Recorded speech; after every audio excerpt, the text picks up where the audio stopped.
Here we go, episode 130 of the Hardline Sports Talk. I'm Michael Merlo. That's John Michael Masiri. Another virtual day here for us as our schedules continue to get busier, especially me as the semester winds down. Still the college boy here.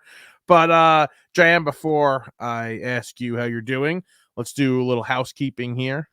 We love the support on social media and YouTube and all that stuff. So make sure you keep that up, liking and subscribing on YouTube, liking, commenting, rating on Apple Podcasts and Spotify and wherever you get your podcasts. Appreciate the support. JM, I mean, we're just in the best possible time for sports here as we've got the NHL and NBA playoffs, baseball's, really getting going. And of course, maybe the thing I'm most excited for right now, the NFL draft is a week away from today, less than a week away from when people listen to this. This is Thursday night. So we're less than a week away. So, JM, it's an exciting time right now. It is an exciting time. Thursday is probably one of my favorite sports days of the year. I mean, the NFL draft is edge of your seat, glued to the screen for 3+ hours, 4 hours, however long it takes.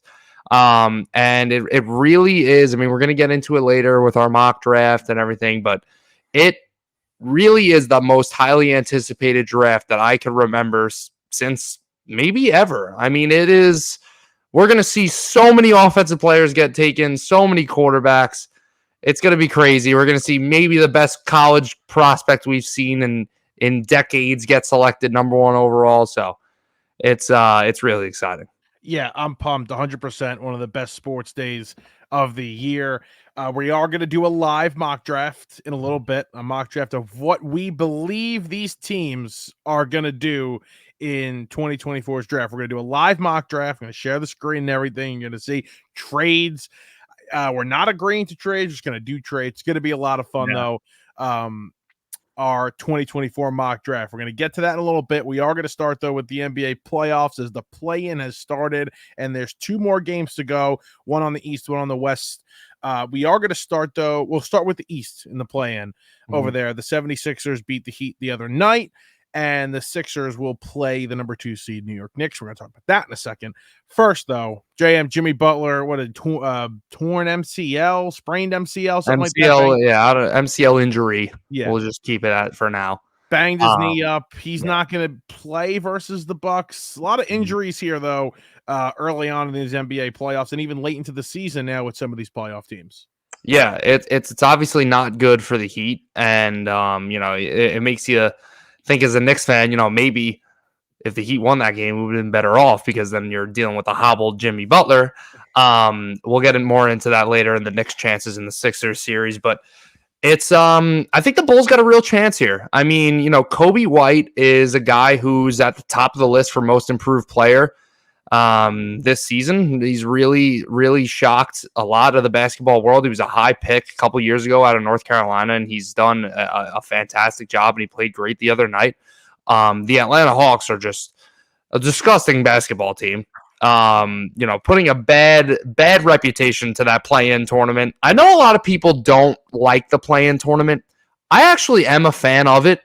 I think if the NBA is going to field that many playoff teams like they have for decades now, where they field 8 in each conference, I think you should have to fight for those last 2 spots if you're going to allow 8 teams to get into the playoffs. So I don't mind the play-in tournament. Listen, it helps ratings. It creates dramatic basketball, big time moments for basketball. So I like it. But going back to this game, I like the Bulls' chances. I really do. I think the Heat, they have a tough time scoring anyways, and I think without Butler, I think they're going to have a real tough time. And the winner of this game, I mean, they're just going to face the inevitable death to the Boston Celtics, even if it was the Heat. And obviously with the Jimmy Butler injury, that seems like it would be more of a certainty. But going back to what you said about the play-in tournament, so I agree with you to a degree. I wasn't a fan to start. I hated it, actually. I really hated it. And I've come along to it. I've come around on it a little bit. But my issue still remains when you have situations like the Bulls and the Hawks, when you have 2 teams under 500, they're just not that great. But then you look at the West, and it's like, all right, you have some really good teams battling against each other. Right. and you say, okay, that's good for the game. That's exciting basketball. That adds to, just gives you more drama at the end of the season. So I'm 50-50 on it.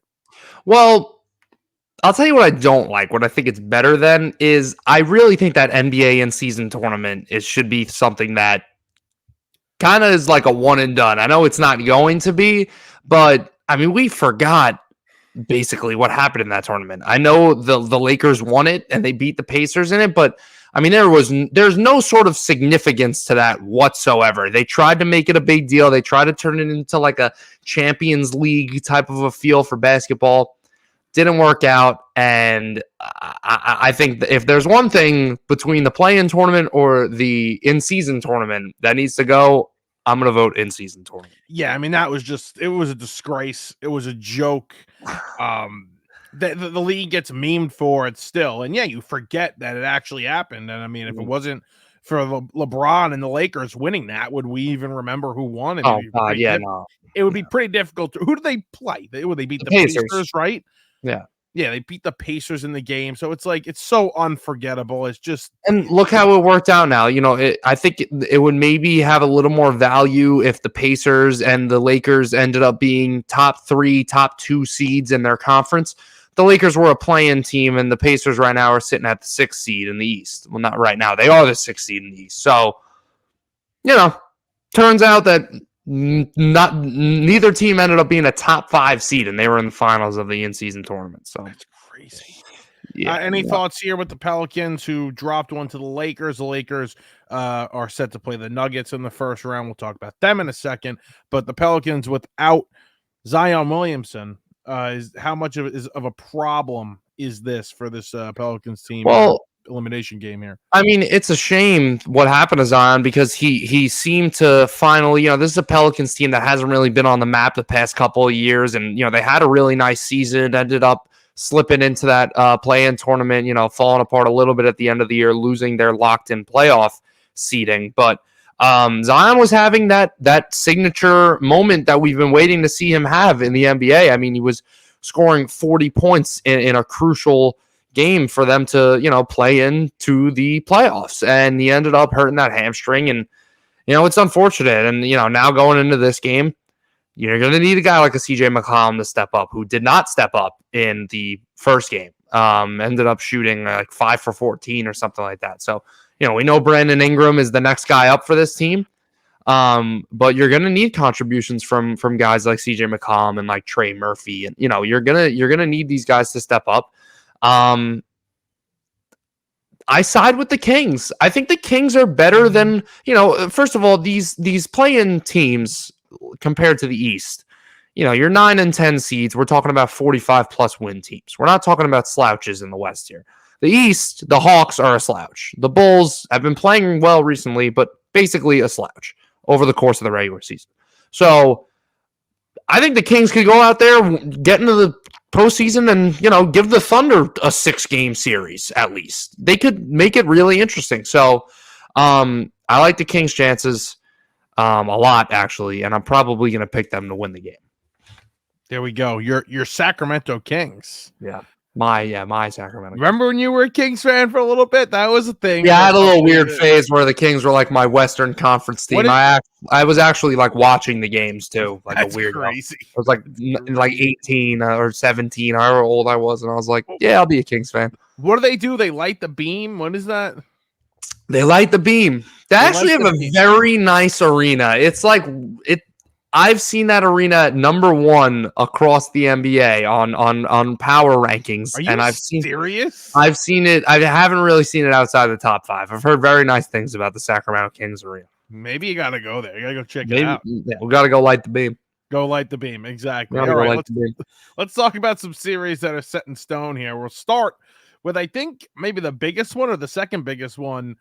That's the Knicks and the Sixers. And, for the New York Knicks, JM, you may disagree. I think, it just sucks. The Knicks, they win 50 games. They have this fantastic season. They battle adversity all year long.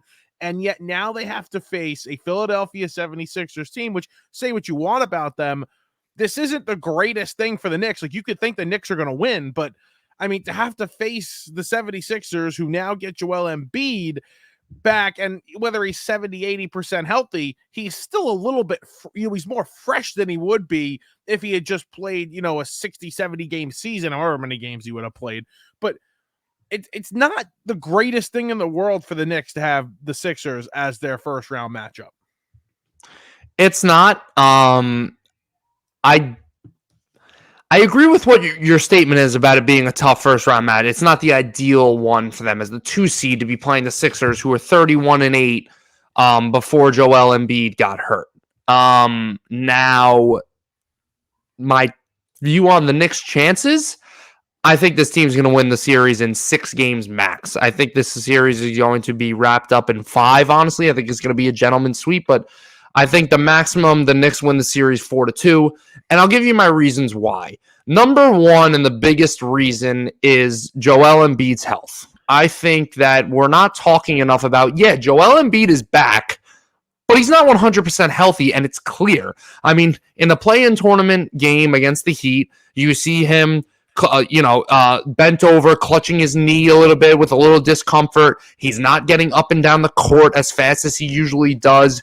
Many possessions where he was taking off, running back on defense or running back on offense, getting really slow up the court. So I think Embiid is not 100% healthy. He's obviously got a bit of a reputation to be a choker in the playoffs. I think this team in general has that reputation. The closest they ever got was obviously that Game 7 when Kawhi hit that iconic shot to end the series. But I don't think this Sixers team is the team to fear, even with the Joel Embiid. I mean, the Knicks handled them very well this year. I know Embiid didn't play every game, but the Knicks also didn't have Julius Randle and OG Anunoby for some of those games. The Knicks went 3-1 against them this year. They gave them fits defensively. I think that Hartenstein and Mitchell Robinson are going to do a nice job defending Joel Embiid. He's still going to get his. He's going to get to the free throw line a bunch like he normally does. But I'm really not too worried about the Knicks' ability to A, score against this team, and B, defend them. Yeah, the Knicks have Hartenstein and Mitchell Robinson, who will do a good job defensively. They don't get into foul trouble. That's a good thing against Joel Embiid, who looks to get to the free throw line. But are we forgetting about how good of a season Tyrese Maxey had? Mm-hmm. I mean, I feel like he's being forgotten about and overlooked a little bit here when discussing the series. Yes, Brunson had a better season than him. And, if we're going to rank the players in this series, the top 3 guys, 2 of them, they're going to the 76ers when you have Maxey being the 3rd best player. I understand Joel Embiid is not as healthy as you'd like him to be. It's almost as if they rushed him back here. What is he, 70-80%? I think Stephen A. Smith had said on the pregame show the other night. But 70-80% of Joel Embiid is still a pretty damn good player. I'm not discrediting what the Knicks have done this year, but lately they're very reliant on Jalen Brunson having to have great games, and he's done that throughout, the last part of this stretch of the regular season. But I just think that the 76ers here, again, a 70-80% of Joel Embiid, they might give them a run here. I agree with what you're saying about Maxey, obviously. The guy's a great player. I think one thing that needs to be taken into consideration here, though, is even when the Knicks have been banged up without Julius Randle, and like they are now and are going to be for the rest of the season, that they're not going to have Julius Randle. They are one of the premier defensive teams in the NBA still. It seems like when they have OG Anunoby back that he might be more of an X factor than Julius Randle is at this point. Obviously, if we're talking player rankings across the NBA, Julius Randle is viewed as a better player than OG Anunoby is. In terms of importance to the team, I think we're at that point where you really can make the argument that OG is more valuable to the Knicks than Julius Randle is. And it's crazy to say that, but it really makes sense when you think about it. Anunoby is a guy where you can put him on basically 1 through 5, any position to defend. The 5 is a bit of a stretch, but he can guard just about anybody out there. He can guard Tyrese Maxey. And he's a guy where he just fits very well into the team. They seem to elevate their play. Now, with the Julius Randle, obviously when we talk Julius Randle, he's not a poor defender, but he's certainly not a plus defender either. And he's also a guy who relies to have on the ball, to have it in his hands. He's a guy who plays with the ball in his hands. He is not a catch and shoot guy, a run off the ball, a create space guy. No, he is a ball dominant player. The Knicks already have a ball dominant player. His name is Jalen Brunson. He's pretty damn good at it. So I think OG being back and being healthy for this series, and he's been back for about 2 weeks now, and had the Knicks do the last 2 weeks of the season. They won out and they got the 2 seed. I think OG being back is huge for them. I think they're going to get contributions from DiVincenzo, from Josh Hart, from McBride, from Bogdanovich, from whoever else to score. I think they're going to be fine. The problem you're talking about with relying on Brunson, I agree with, and I'm worried about. I think that's something that's going to come up later on in the playoffs. Fair enough.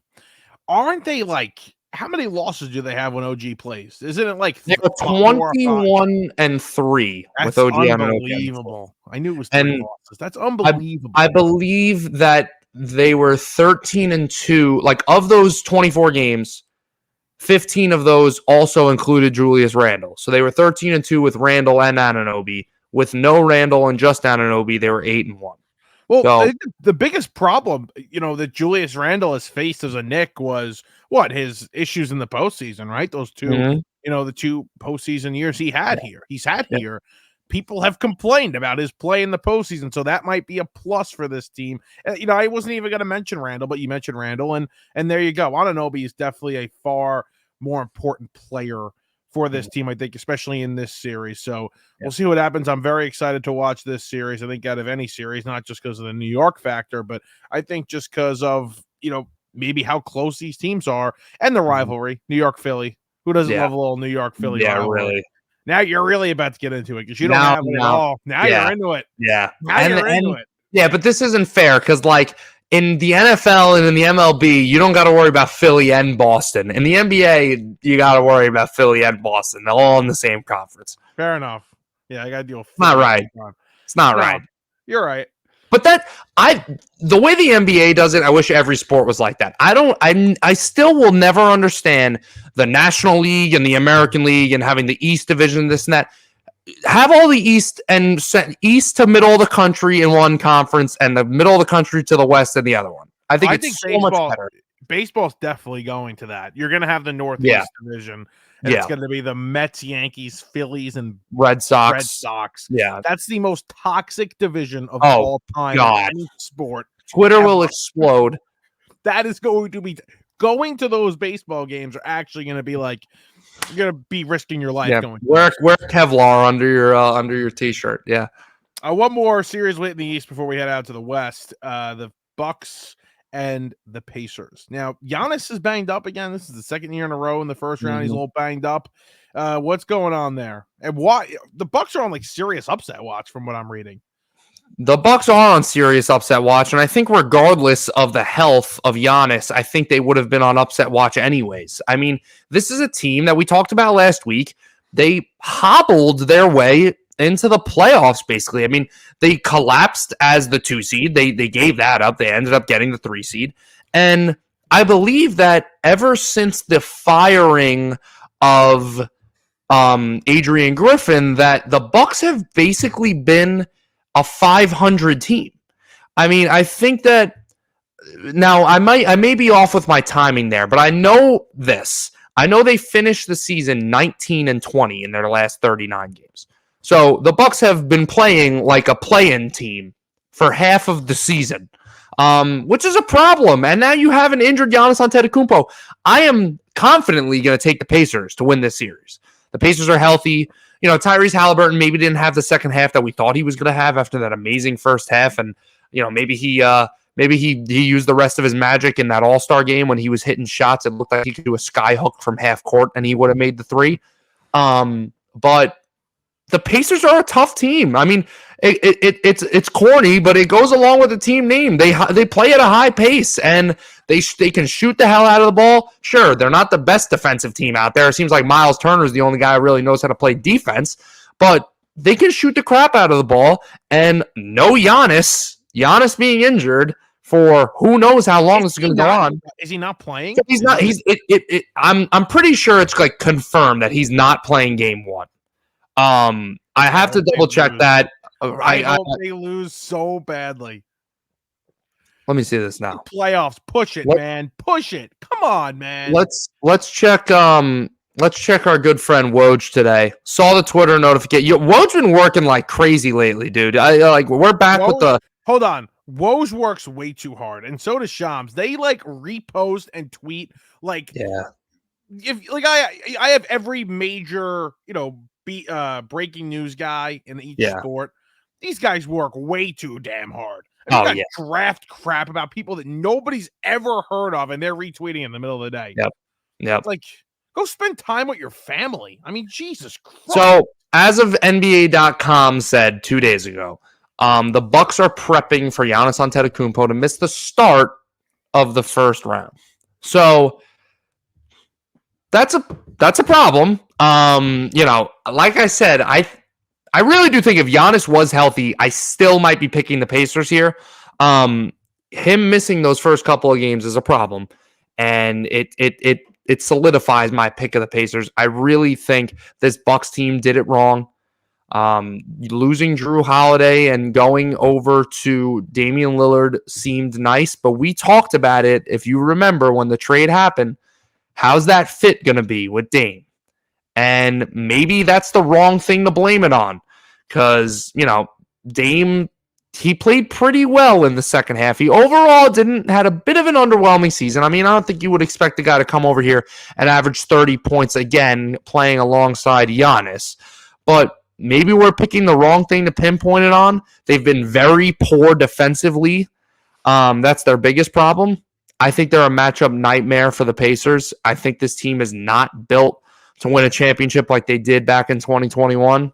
Not feeling good about the Bucks, and I'm gonna take the Pacers. Sprinkle, maybe lightly hammer the Pacers. Wow, confident in the 6-seeded Indiana Pacers. The Clippers and Mavericks are a very interesting series. 4-5 in the West. Just how many stars? Drank this whole water bottle. I don't know what's wrong with. I drank mine too. I'm pissed now. Yeah, let's drink that way too fast. 4-5 matchup in the West. I mean, star-studded to say the least. And how about we just talk about another injury? Kawhi Leonard's injured too. What is he not? Is he banged up as well?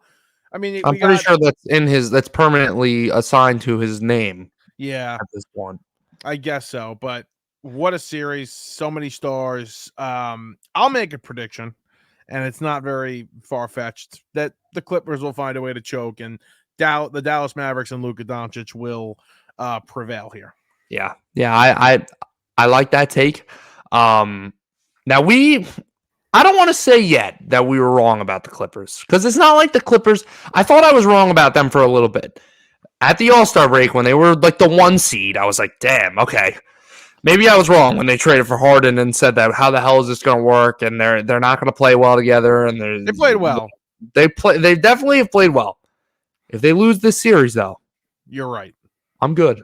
I'm in the clear. If they get to the did you think they were going to make the playoffs when it happened? Oh, yes, of course. Okay, I think they were going to make the playoffs. Okay, then all right. If they lose the series, then you were right. Yes. Fair enough. Now, if you told me that the Suns were going to be worse than them, I would have said no freaking way. That's the way it worked out. Now, obviously, we're talking about a couple games apart here. That's the way the West shaped up. That's the way both conferences shaped up, besides the Celtics. Yeah. But yeah. The Suns have definitely surprised me. Westbrook has kind of fit this odd 6-man role for himself now. He's transitioned to a new era in his career. He did a good job of that last year too. Yeah, he did. Paul George has been a little inconsistent with his play, but recently he's really turned it on. But I think it comes down to Luka's just gonna do what he did to them back in the COVID year, in the bubble. He's gonna be hitting threes like nobody's business. He's gonna be clutch. He's a killer, man. He has that instinct. He's got that killer instinct, like everybody likes to say. Luka's got that.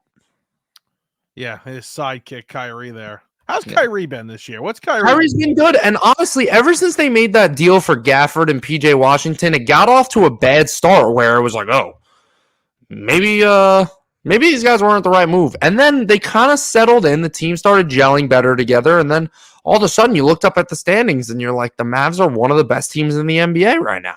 You haven't heard anything about Kyrie, so I guess that's a good thing. If Yeah, he's like no. on fire or a left tackle, if you don't hear anything about him, you're good. Exactly. He stayed out of the media, no issues. He's been good.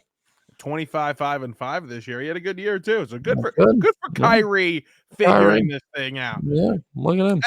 And the Nuggets are not the number 1 seed in the West, but it almost seems as though they're the favorite to win the West. Do you concur that statement?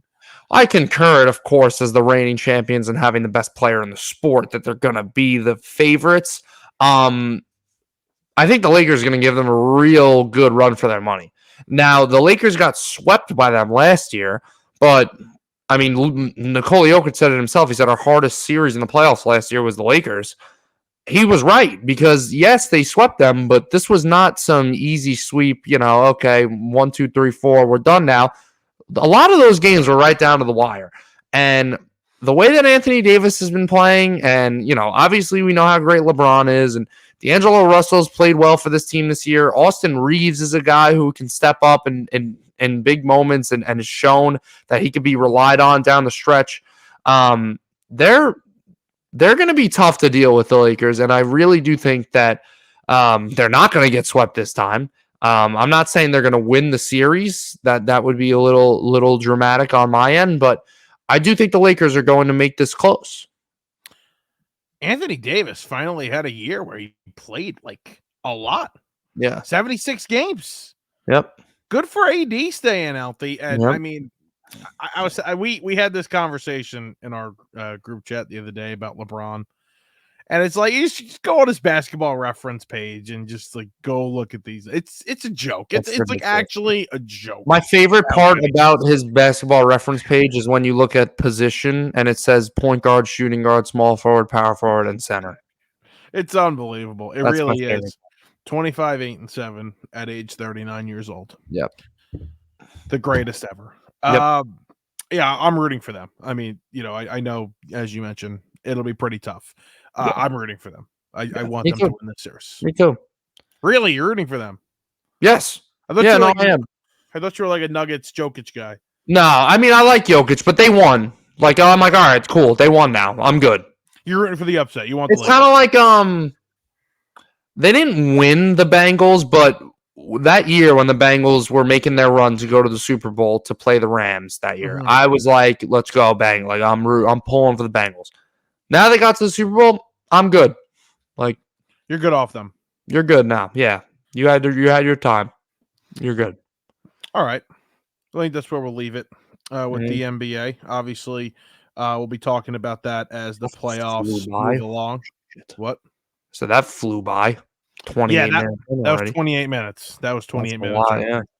All right, JM. Our official 2024 live mock draft. This is what we would do if we were the GM. No. Oh, yes. I'm sorry. I screwed it up. This is what we believe these GMs are going to do. Yes, there you go.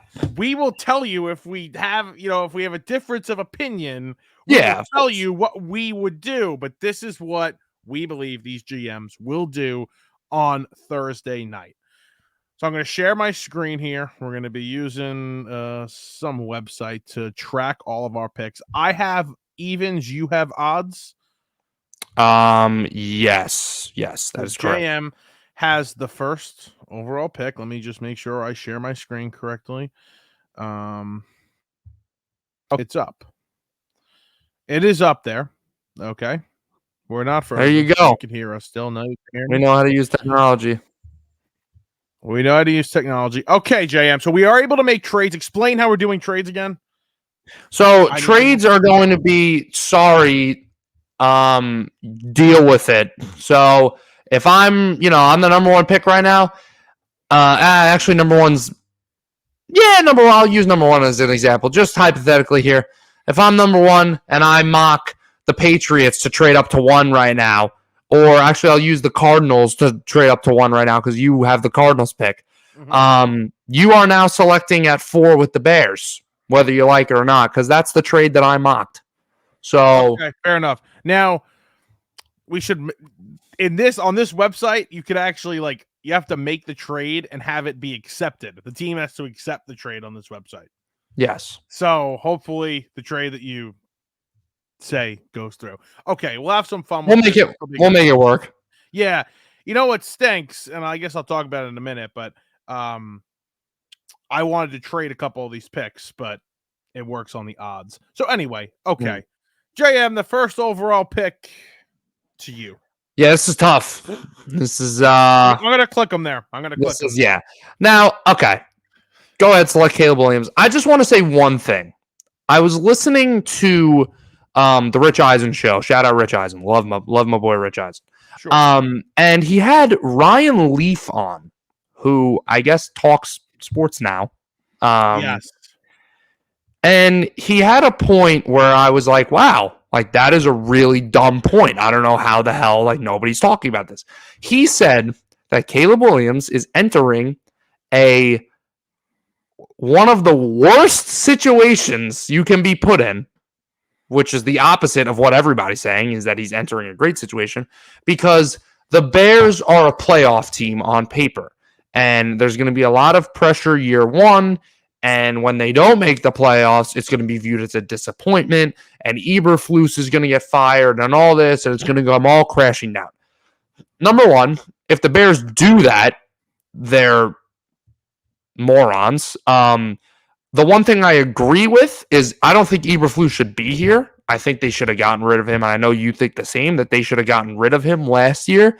But to say that Caleb Williams coming in year one, and let's pump the brakes. Like CJ Stroud last year had a year where that doesn't happen very often. We can't all of a sudden now expect Caleb Williams to come into the Bears and turn them into a playoff team in year one and say, oh, what a disappointment. Pump the brakes. Anyways, I digress. Caleb Williams, number 1. Well, they have to compete. They have to compete for a playoff spot because the roster is loaded. Yes. And you expect Stroud wasn't the prospect Caleb is, and you expect Caleb to come in here and compete. Bad take by Leaf, though. And yeah, I mean, in an ideal scenario, they miss the playoffs because their defense is terrible and Eberflus gets fired. That's the ideal situation for Caleb Williams and the Bears. Yeah. Number 2, the Washington Commanders. So I believe that the Commanders are going to select Jaden Daniels. Jaden Daniels will be the selection here. I would choose May. May's the second quarterback I would have off the board. But in this scenario here, I would say the Commanders are drafting Jaden Daniels. I'm not the biggest Daniels fan. I think he's a little undersized. He can move, that's for sure. But I just don't trust the Commanders to develop him. And I think him being undersized is going to be an issue. He can throw the ball downfield. I have no questions about that. He can. He showed that in college. He showed that in the SEC that he can throw the ball downfield effectively. But I like May's overall work, especially in college, more so than I like Daniels. Therefore, I would go May. They go Daniels.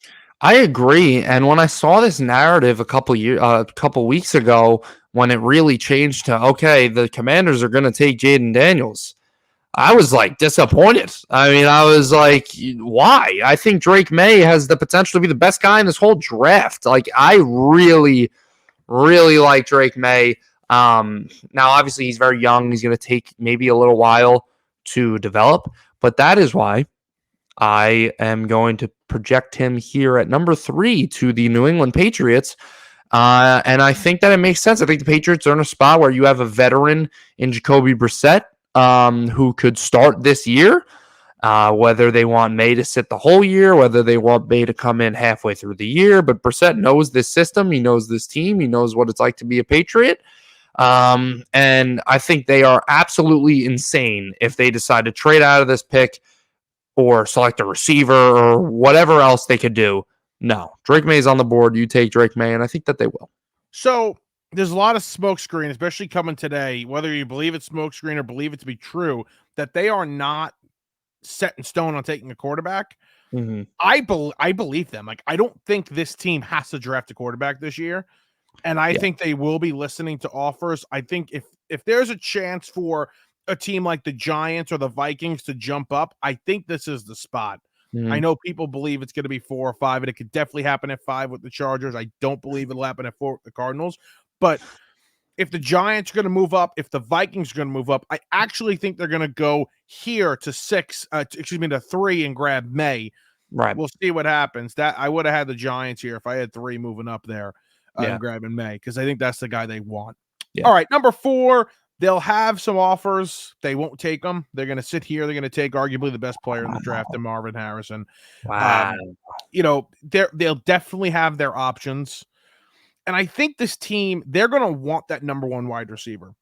Mhm. So in terms of trading down, if the Vikings going to have to overpay even more so, because they have to move down now and not get one of these elite wide receivers. Whereas if they were to trade with the Giants or another team sitting, in that 5, 6, 7 area, they could do it and still get a Dunze Neighbors or obviously Harrison.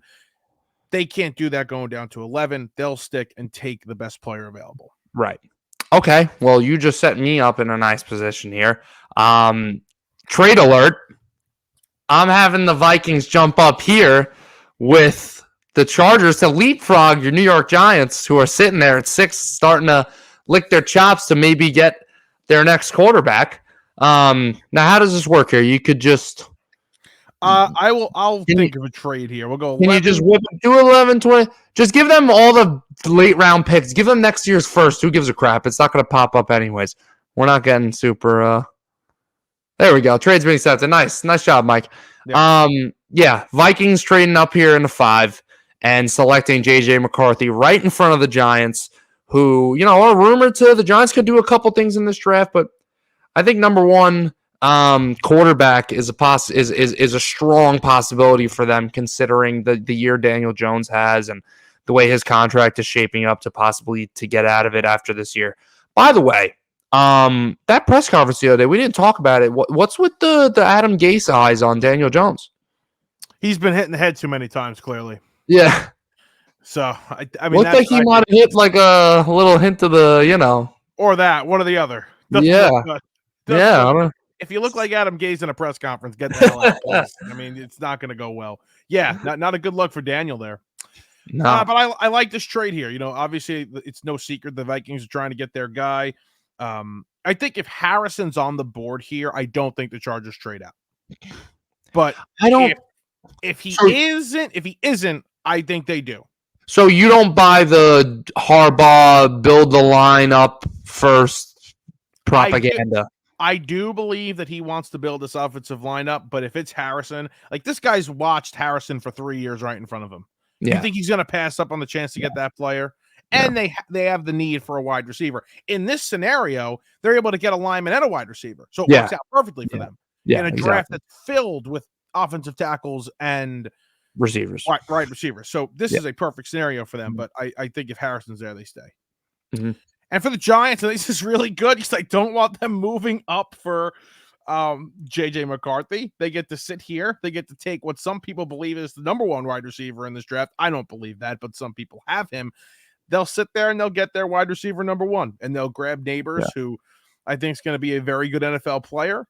LSU, you love the fact that he's coming from LSU. OBJ, Justin Jefferson, Jamar Chase. Absolutely have to love that. So the Giants, I mean, this is quick and easy. I mean, it's pause. This is an easy selection here. If Neighbors is on the board, they'll grab their number 1 wide receiver. All right. I like that pick. This one's easy. Probably the easiest pick of the whole draft that I'm going to have besides Caleb Williams. Yeah, Joe Alt going to Tennessee. Joe Alt, to me, unless there's a trade up or something for him, I don't see him in a jersey besides a Chargers or a Titans uniform. Yeah, I mean, you have the monster physically that Joe Alt is. Probably the best tackle prospect we've had over the past couple of years here. Looks like he was made in a lab. Gonna protect Will Levis for what Titans fans would hope to be a decade plus. Not much explanation needed for the beast and Joe Alt going up. And I like some of the moves the Titans have made. I like the coach, the offensive coordinator from the Bengals. I really do like the offseason they've had, and to finalize the offseason with Joe Alt, that would be really nice. Yeah. So this is a very interesting selection here. The Falcons can very easily move down to 10, to 9, to 11 here and still get the number one defensive player on the board. I'm not going to have that, though. They'll just stay at 8. They'll take Dallas Turner, who seems to be the number one defensive player in this draft, the first defensive player to be off the board. But if the Jets want a Dunze, if the Chargers want a Dunze in this scenario, I could very easily seeing the Chargers jump up to 8 here, use a pick or two from the trade they just make with the Vikings and go up and get one of the top wide receivers while acquiring those picks. That's a possibility. I'll say no. Just charge the Falcons take the number one defensive player here. That is, I mean, we said it, 2 months ago that Dallas Turner was going to be a Falcon. Yeah. That makes too much sense. And the Falcons and the Titans both might be in the best positions in the entire draft because they just get all the fallout and to have guys kind of fall into their laps, especially the Falcons who are looking for defense. This might be, has it ever happened where we have a defensive player not go in the top 10? We got to look. We have to look that up. I don't know. It might not have ever happened. Even eight's a long time for a defensive player to not go. And this seems to be the consensus of players here to go. And if it's not McCarthy at 5, then it's, an offensive lineman or a receiver at 6, an offense. I think you're almost guaranteed the top 7 picks, no matter who trades in, trades out, to be 7 offensive players. Mm-hmm. All right, 9th overall, you got the Chicago Bears, their shiny new toy, and Caleb Williams. Why not say screw it? Let's get him another wide receiver. Well, let's get Rome Odunze. Ridiculous receiving core now, obviously. DJ Moore, Keenan Allen, and Rome Odunze. The excuses are out the window for Caleb Williams. There's no shot that he has any chance to say that his receivers are the problem. That's ridiculous of a receiving core that I don't know if we've seen in the NFL over the past couple of years. Such a good combo. Really like Odunze, good deep ball guy. I guess they would move DJ Moore to more of a slot. Actually, I don't know. They'd probably move Keenan Allen to that slot role with a selection of Rome Odunze. But either way, this pick makes sense. Yeah, 100%. No excuses here for Caleb with this pick. And I mean, it's easy. It's a nice fit. And Rome Odunze is arguably one of the better, some people have him as the number 2 wide receiver. So they rank them differently. Look at you. You got Giants and Jets. I get Giants and Jets. This is tough because the Jets could trade out of this. The Jets could recuperate their second pick and trade out of this. I just don't know who comes up and makes the pick. That's why I'll stay at 10 and take the best player available in Brock Bowers. Mm-hmm. I mean, they got Brock Bowers in the building the day they announced the jerseys, the day Aaron Rodgers is back for voluntary workouts. I mean, there's a reason he's in on that day. Bowers is the best tight end in college football we've seen in a very long time. He's an overall, he can block. Obviously, we know about his receiving ability. Best player available, sure. I understand the positional value is not great here, taking a tight end at 10. But when the Jets situation right now, they're not going defense. They could go offensive tackle, but they hold out here. I just absolutely love this for the Jets to get a legitimate weapon for Aaron Rodgers. Yeah. To go along with the guys they have, obviously. Yeah, I would love that. I mean, he's basically viewed as like a unicorn. He's kind of a tight end / slot receiver. Reminds me a little bit of, they're very different prospects, but in terms of the way they're described with their positional flexibility, reminds you a little of Kyle Pitts, where people said this guy's really could be a wide receiver outside, but they're very different prospects. Very different. Bowers can block. Bowers can block. Bowers is Kyle Pitts was that. Look at he's quick. He's got that great catch radius, the long arms, this and that. Bowers is more of the route running and the run after catch guy. They're much different prospects. And yes, Bowers is a good blocker. All right, I mocked myself a trade. Now I'm picking number 11 with the Chargers. Now there are 2 major needs for the Chargers on the offensive side of the ball. That is offensive line and that is wide receiver. We're not going wide receiver here. I am going to go, if you could scroll down a little bit, to Troy Fashanu's name. Fatunu's name. I don't know. I Wow. An confused 11. Fashanu's name. Yeah. Troy Fatanu. Now this is a guy where I would actually really, if the Jets are going to go offensive line, would really like them to get Fatanu. Very interesting prospect. Reminds you of a Elijah Vera Tucker, of a Elgton Jenkins, kind of a guy where he can play just about every position on the offensive line. Would be valuable to any team. I mean, what team really doesn't need a single offensive line position? So he's a guy that a puzzle piece that fits into many different puzzles. Really like him, and instantly helps fortify that wall in front of Justin Herbert. Yeah. I mean, it's an interesting pick because he plays so many positions. You have Fashanu there, who was once thought of to be, the best tackle prospect, the second best tackle prospect. But this is a good pick just because of that versatility that he has, playing a bunch of different positions on the offensive line. This is an absolutely brutal and tough pick here because the Broncos are in such a terrible situation. They probably will trade out of this if they can't trade up. I'll have them taking Quinyon Mitchell, the corner from Toledo, who seems to be the number one corner now in this draft, taking over Terrion Arnold, who, I mean, it goes back and forth depending on who you ask. We'll have them take the corner here. I don't love this selection. There's not much with this team because they're obviously in dire need of the quarterback, and they're not going to be able to get him here. Yeah. They're just in a bad spot, honestly, man. Like I saw a mock that had them getting Brock Bowers, and I was like, really, Brock Bowers? But they were like, this team has nothing. Like, if you get a quarterback, what's he gonna have in front of him? I'm like, that's actually not a bad point. Like, why not get Brock Bowers? Screw it. Let Jared Stidham throw it to him freaking 20 times a game. Oh, what a terrible situation Peyton's in, man. Oh God, awful. All right, 13. You got the Raiders. Now, this is interesting because obviously there's still a quarterback on the board there, in Michael Penix Jr. And I think if the Raiders were I think they told us last year their direction with the quarterback position. If they wanted a quarterback, they could have got one last year. They could have gone with Anthony Richardson.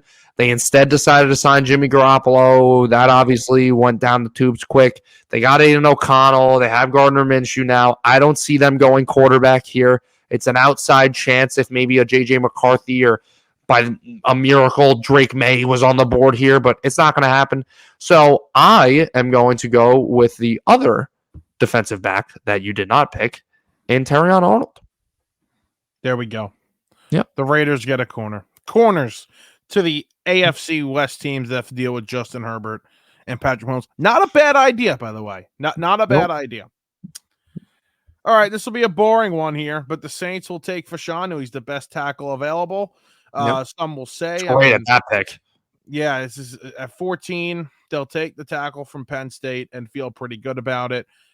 Some more protection there for Derek Carr. And this is just another team, right? They're just kind of stuck in the middle with the quarterback that's making a ton of money, and he's not very good. So that goes hand in hand with the quarterback, though. The quarterback is Yeah, exactly. The quarterback's making too much money. Yeah, way too much money. So that's where they'll go here. Yeah, not gonna kill you for that pick there, Mike. Crazy to see some of these names still on the board, like a Jared Verse. I think Indianapolis, they would have liked to maybe go Arnold at this pick, right? To get a defensive back to help that secondary. That is definitely a weak spot on their team. He's gone now. I think the Colts need a move like this to go alongside of Michael Pittman. Go and get Brian Thomas Jr. Jonathan Taylor is obviously a great weapon to have on this offense, but outside of him and Michael Pittman, not a ton to work with. Not trying to be disrespectful to anybody else on this offense, but it's just a matter of the fact there's not a ton to work with. So Anthony Richardson's back this year, healthy, looked great last year in the short amount of time that he played. Get him a wide receiver, Brian Thomas Jr. here, and let's roll with this offense. Yeah, I completely agree with you. And I saw Peter Schrager, who's pretty connected, and he's an entertaining listen. He was talking about the fact that he believes they're going to try and trade up and get one of these top receivers. So if the Bears wanted to move back at 9 and, the Colts came calling to go grab Odunze, that's a possibility. But I completely agree. This is where I had Thomas going. I really like this pick here.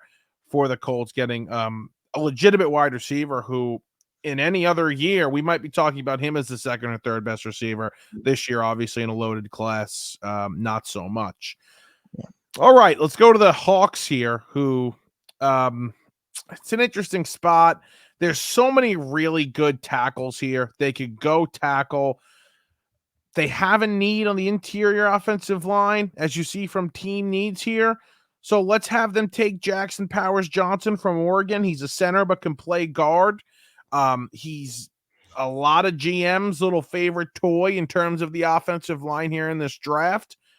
You watch the tape, you could tell why teams really like him. So we'll have them shoring up the interior offensive line there, taking a guy that could play multiple positions.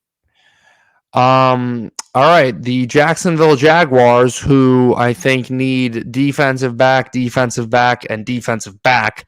Yeah, let's go with the man himself, the greatest white man on the planet right now, adding to that defensive back when we were so close to getting a white corner in Cooper DeJean, but it seems like they're saying he's going to be a safety in the NFL, which just absolutely breaks my heart. But that's the pick here. I love him as a prospect, a fantastic athlete. This is obviously before I made the pick, I made it known that this team really needs help in the secondary. Going to be an interesting year for the Jaguars. Trevor Lawrence, they're talking about extensions now. If I'm the Jaguars, I'm saying screw you, dude. After last year, you really want me to extend you? What the hell was that? So maybe this is the time to extend him. Maybe they could get a cheap price for him because he played like absolute crap last year. But anyways, that's the pick. His numbers are comparable to Daniel Jones in his career, just to let you know. Yeah, it is. Yeah, solid pick for the Jags here. Cooper DeJean. Let's go, man. Let's go.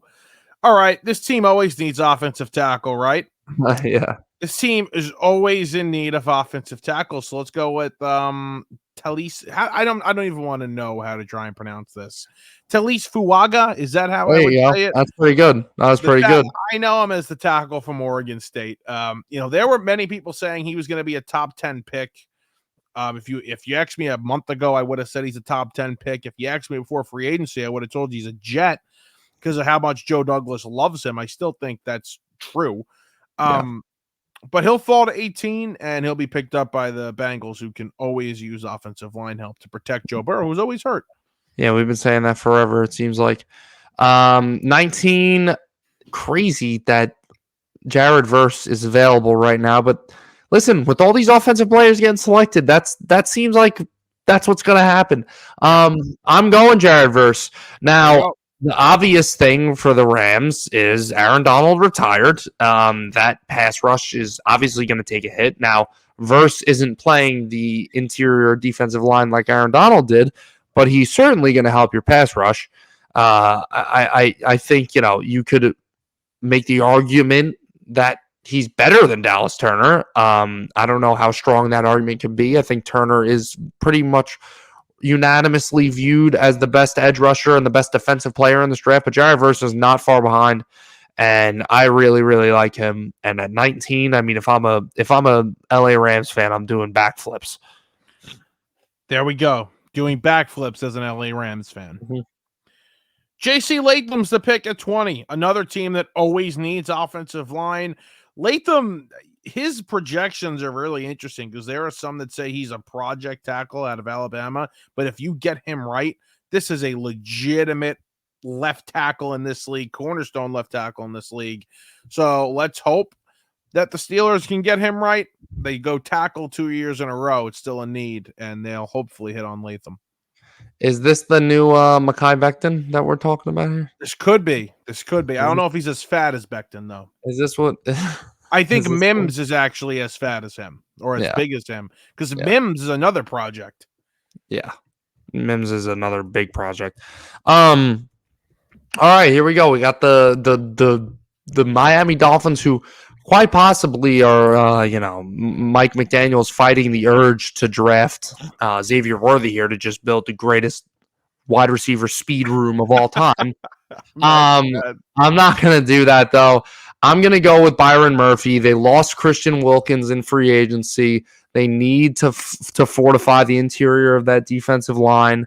We'll see how that defense plays. I was really low on that defense last year. They surprised some people, including myself. Ended up not being, exactly a feared defense, but one that was respectable. And I think losing your team captain, losing, I think, the heart and soul of that defense, Christian Wilkins, is a big deal. And I think they got to patch that up quickly, and Byron Murphy gets that done. Love that. Absolutely love it. Don't pay the defensive tackle. Just continue to draft them and hopefully develop them. That's a good idea. Murphy's a freak athlete. We'll see what happens there. At 22, the Philadelphia Eagles, they need help in the secondary. They need a corner, and I think they get Nate Wiggins here to hopefully get younger in that spot. They will get younger, but Darius Slay, James Bradbury, up there in age. This is a big draft pick for Howie Roseman, who could look tackle here. They could go tackle. I don't think so. They're going to grab a corner, and they'll be happy with Nate Wiggins out of Clemson. All right. Chargers made that trade with the first pick that they had. I gave them an offensive lineman. Now, obviously, is time to look for a receiver, and there's a couple guys out there. However, look at all those names. Now, you could go with, obviously, Jim Harbaugh could go with his boy Roman Wilson, bring back a little Michigan guy. He could go with Keon Coleman. He could go with Ricky Pearsall, Xavier Worthy, Ladd McConkey, whoever else. I am going to go with the guy who just so happens to be at the top of that list right now, that I'm not trying to be chalk here. Adonai Mitchell from Texas. I'm going to go with him. Now, this receiving room right now, they better pray they come out of this draft, whether they trade down or whether they stay at 5. The Chargers better pray that they come out of here with a receiver, because that receiving room is disgusting, to put in a word. So Adonai Mitchell is the pick here. Yeah, I'm having a little technical difficulties here. Getting the pick up. Oh, good. The page is unresponsive. Oh, that's good. We're gonna wait. This is raw right now. This is technology at its finest. We're gonna close the tabs here. Actually, looks like we're gonna have to exit the page. Try hit a page refresh. Try page refresh. It won't let me. Go to the. What do you mean? Go to the URL. Oh, hold on. I'm trying. Maybe that worked. Maybe that didn't work. We'll try picking Donnie Mitchell now. See what happens. Oh, now we have no page. Oh, now it's just gone. Oh, now it's gone. Yeah, now it's gone. Now you have. So you go with Donnie Mitchell there at 23. Mm-hmm. I'm going to take the other Texas receiver at 24. I'm going to take Worthy. I've seen this. Oh, here we go. We got to restart. It's all right. We remember all the picks. No, do this. Actually, never mind. It's too late. I remember all the picks. I got this. But I'm going to take Worthy there. I think Dallas can go tackle or they can go receiver. That just seems like the theme of the draft. But I think they're going to go get CeeDee Lamb, a wide receiver, number 2, another guy that can open the field up for him. And I think Lamb's going to have a better year this year, and Worthy's going to be a big reason why. I've seen that a lot. I think Cowboys fans might be pissed from that. They might be excited from that. I don't know. Obviously, you have the lingering CeeDee Lamb contract extension coming, the lingering Dak Prescott contract extension coming, but they got to do something quick with those extensions, by the way. They're waiting. I don't know what the hell Jerry Jones is doing. Anyways, I think he wants like everybody on like 1-year contracts, and let's just see. You got to prove it this year. Right. He wants maybe a pissed off prove it team. Maybe that's what it's going to take to finally get this team over the hump. I think that's what he wants. Yeah, probably. Trying to draft her here. It's all good. I don't know about the Packers pick now.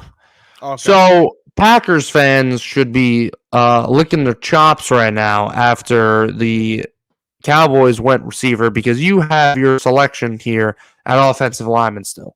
And if I'm the Packers, I am no questions asked going with Amarius Mims out of Georgia, who I think the Cowboys should pick. That's what their pick should be. Are they going to do it? Who knows? But the Packers, they lost John Runyon in free agency. They lost Bakhtiari in free agents, or Bakhtiari's still a free agent. They need some help on that line. They need to protect their young quarterback, Jordan Love, who, it seems like they don't really need much help, honestly, on the offensive side of the ball in terms of weapons. They seem to have found this fountain of youth with some of these guys they've drafted over the past couple of years. So go ahead and protect your quarterback and go draft one of the best tackles on the board in Amarius Mims. There we go. Good for the Packers there. At 26 for the Bucks, I go. I don't even want to try and pronounce this. Latu, the edge from UCLA. Some people have had him rated. Some scouts have had him rated as one of the top edge rushers, in this entire draft. You get him at 26 if you're the Tampa Bay Buccaneers. That's a big thing. They have a need on the edge. They go out and they grab him. That's a 26 overall pick in this draft. 27. So you went Marvin Harrison with the Cardinals at 4, correct? I did, yes. Okay, so we're obviously not going to be taking a receiver here. I'm going to go with the guy who has probably the most hysterical name in the entire draft. That is Kool-Aid McKinstry out of Alabama. Going receiver and corner here for the Cardinals with a little maybe training. What the hell happened to the screen now? My screen's dead. It's dead. Difficulties. It's dead. The dream is dead. It's all good, dude. The dream is dead. People listening in the car don't even know what's going on right now. The dream is dead. The dream's absolutely dead. I'm just using this now for. Well, we're fighting through adversity here. We're giving you the best we can in this raw environment. But yes, Kool-Aid McKinstry, funny name, good football player, fits right into the Arizona Cardinals defense that needs just a little bit of help. He feels like a lion, which is funny, but at 27, that's an interesting pick. A lot of interesting names in this draft, I have to say. A ton of interesting names in this draft. All right, at 28, we have the Buffalo Bills. Bills could be a team we see possibly trade up and go get a receiver. We obviously have them staying put here. I'll say they take Keon Coleman from Florida State. He has a little bit of a drop problem in college. I hope that doesn't carry over. But, I mean, there's just so much potential with this kid. He's a big-bodied receiver, can move. They'll take their chances at 28 and hopefully nabbing a wide receiver number 1 here in the future, and they get a receiver at 28. Yeah, he's interesting because he's, one of those guys where he's such a big receiver, athletic, right? But, a bit on the slower side. And, DK Metcalf was a different story because DK Metcalf had the speed, but you worried about DK Metcalf's ability to cut and his route running and things like that. You worry about the same things with Keon Coleman. And, maybe he has a little less speed than DK Metcalf. So how's that going to fare? But then again, they're kind of the same sort of prospect in terms of where we're projecting them to go. So we'll see. I think Keon Coleman could be a really good player, and obviously he has all the abilities with the high pointing the football and everything you want out of a big receiver. So we'll see. I have no draft order in front of me, but I'm the Lions, correct? You're the Lions at 29. I'm very sorry. I'm the Lions. No, it's all good. I looked it up, but I X'd off the tab now. I'm the Lions at 29. A lot of corners are off the board. I'm going to take the next best one available, and that is Mike Sanristil from Michigan. He was actually on the Rich Eisen show about 2 days ago. Nice guy, having a kid soon. I don't know if you knew that. Just had to enlighten you here. Thank you very much for that. I appreciate it. The Lions are replacing their, let's just say, not so great free agent signing in Cameron Sutton, who may or may not still be on run from the Detroit police or from somebody. I don't know. Wow. Yeah, that guy, I don't know what happened with that, if he got arrested or if he's still on the run. Who knows what's going on? But they need a corner because their corner right now is maybe not in the country. So let's go. Let's go with Mike. I'm not going to try to say his last name again. Yeah, Lions. What do you think about those jerseys, dude? I like them. I actually happen to like them. Yeah, I like the blue. The black to me with the blue helmet looks a little too like Pop Warner-ish for me. I liked the black, the white. I could see where you're coming from, but I'm gonna tell you something right now. I hated the Cardinal uniforms when I first saw them, and then I actually came around to the Cardinal uniform and said those aren't that bad. Right. Those are some pretty decent jerseys, and I think I think you're gonna do the same thing. I think mid-season you're gonna come up to me and say, "Line jersey's not that bad." Okay. I think so. We'll see. I gotta look at the black with the blue though. I have We'll to go see. look at that one more time. Okay. All right, at 30 here. I mean, this team can go wide receiver every year, honestly, because they can't seem to get it right. I don't think Yeah, they're going to really. do that, though. I think they're going to stay put here. I think they're going to draft Graham Barton, offensive center. Could play offensive guard as well. I like the versatility, especially in the interior there. They need some interior offensive line help. They just lost Simpson, who is now the guard with the New York Jets. We'll take Barton here out of Duke to shore up the interior offensive line. I think every pick I've had, besides for like 2, is offensive line and wide Yeah. receiver. Yeah, that's welcome to the 2024 NFL draft. Love it. Absolutely love it. All right, this is my last pick of the draft here. I'm the San Francisco 49ers sitting at 31. I think the pick here is offense.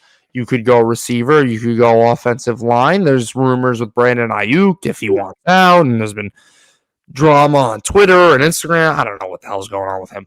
I'm going to go line, though. I am going to go with Tyler Guyton from Oklahoma. I think that they, right tackle is a position of need for them. Trent Williams isn't going to be young forever over at the left tackle spot. So anytime the Niners could get an offensive lineman to just keep that rotation going of great offensive lines is good for them. I think they want to keep that going for basically forever. And a move like this keeps it going. Absolutely love it. How many offensive tackles and wide receivers do we have? I believe that brings us to like 7 receivers and like 10 offensive linemen or something. I don't know. We're about to make it 8 because this pick, I absolutely love it. This guy, you read some of the things that scouts have written, about Ladd McConkey, out of Georgia. You want to hear something funny? So I was at the Heisman Trophy ceremony, and at the press room before they brought the Heisman Trophy finalists out for Q&A, they brought Ladd out because he's like the guy, the person of the year, like college athlete of the year, like grades, right. Community service, whatnot, in play. And like I had heard of him a little bit from watching, but nothing crazy, right? They bring him out. Nobody gives a rat's ass. I think people ask like maybe 3 or 4 questions, and I actually felt bad for the guy. Yeah. And then he walks off. And now all of a sudden he kills the combine. He's killing these, pre-draft interviews. Everybody loves him. I hope he's a first-round pick. I think he is. I think him and Patrick Mahomes will do some damage. He's the 32nd overall pick. There you go. That's a full draft. Sealed it up. Nice. I'll send you. I'm gonna go through everything. I might have to ask you who you picked, so hopefully you remember, and hopefully I remember who I picked. Yeah, we'll go through it because maybe we'll get a little point system thing going here. See who could get the most picks right. Yeah, let's do that. Let's do that for sure. Any plans? Any plans for the draft? What you got going on? I took off of work already. Nice. That's something I did, so I'll have to figure it out. But I took off work. Like this is a night where. Well, I'll be in the area. No, I'll be at your house then. Okay. Sounds good. That sounds perfect. There's the plans. There we go. It's easy. But yeah, I can't wait. It really is. I'm like getting really excited. I took off work yesterday and I was like, I'm just so pumped. You know what the crazy part is too? I'm so excited, and I'm like not even thinking about the Jets really when I say I'm so excited. I'm so excited to see how the rest of everything plays out with the quarterbacks and with everything. And then I'm like, oh crap, my team's picking 10th overall. Yeah, I mean, my team wasn't picking this early last year, so I missed this. Oh my God, you have the top 6, 7 pick. Yeah, it's also very nerve-wracking though. Yes, it's very, especially in the Giants situation where, are they going to trade up? Are they going to trade down? Are they going to stay put? Are they going to take your next ranked quarterback possibly? Yeah. It's very nerve-wracking. Scary times. Very scary times. All right, JM, a long one here. Mhm. Hit the NBA playoffs, hit the NFL draft. Next episode, I don't know when that's going to be, but I'm assuming we'll be talking NFL draft and Yeah. some NBA playoffs, maybe even some baseball. My New York Mets are Mhm. back. Oh, The New yeah. York Mets are Go back. back. And the So Yankees back. can't play infield defense, which is crazy. No, we forgot how to field ground balls. Gleyber Torres is really in his contract here, looking good to sign a deal with the Ducks or something because he ain't. Hey, don't disrespect the Ducks. We don't want Glaber. Okay. All right, but that's going to do it for episode 130. We'll talk to you guys next time. Enjoy all the sports that are going on this entire weekend.